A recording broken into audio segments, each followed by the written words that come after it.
All right, we're checking out water vapor imagery. Sometimes when you can't see low pressure all that well at the surface because it's so diffuse, you look up, upper level lows showing up in that water vapor imagery as swirls in that brighter white, and you can see it easily definable. This is all that's left of what was once a hurricane. Irma cruising up through the Great Lakes now and slowly pulling its way out of the Ohio Valley, so good news there.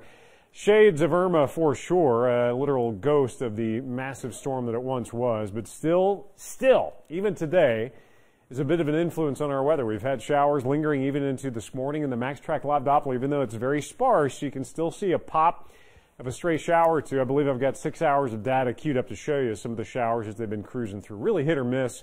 They were a little more widespread early this morning. So big picture, these showers will continue to track off to the northeast along with what's left of Irma as it picks up speed and gets on out of here. So rainfall totals over the last 3 days, the Kentucky Mesonet does show it was a pretty good soaking, but it was only 1.5 inches on the high end, at least with Casey County, and Fayette County stayed under 1 inch. So yeah, the amount's nowhere near the swamping that we got with Harvey, especially into our western counties and out towards Bowling Green. So we're pretty much done with it.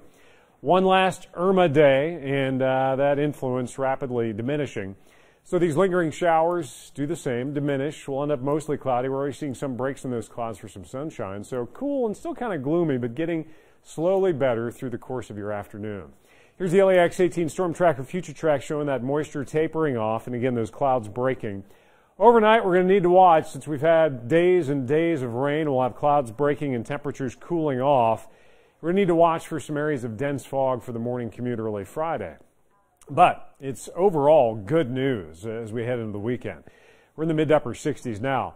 If you're tracking the tropics, the only thing that's left out there really that's active, that's notable at this point, is Jose, and even that one got a downgrade. The 11 o'clock update, it's now down to a tropical storm, down to 70-mile-per-hour sustained winds, and it's pretty amazing. We've been tracking this thing for roughly a week and a half. That's the historical track as it worked its way across the Atlantic.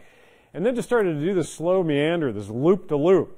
What's going to end up happening is it's going to recurve, head off to the northwest, and then eventually just kind of run up and around the back end of this ridge of high pressure over Bermuda. So that'll take it on a track between Bermuda and New England states, and if it gets just close enough, they may have an influence from a hurricane as it re-strengthens a little bit to a Category 1 from the National Hurricane Center early next week. The outer rain band, the wind, riptides, all that kind of stuff off the New England coast and especially up towards Nova Scotia. So that's what we'll be watching over the weekend and into next week.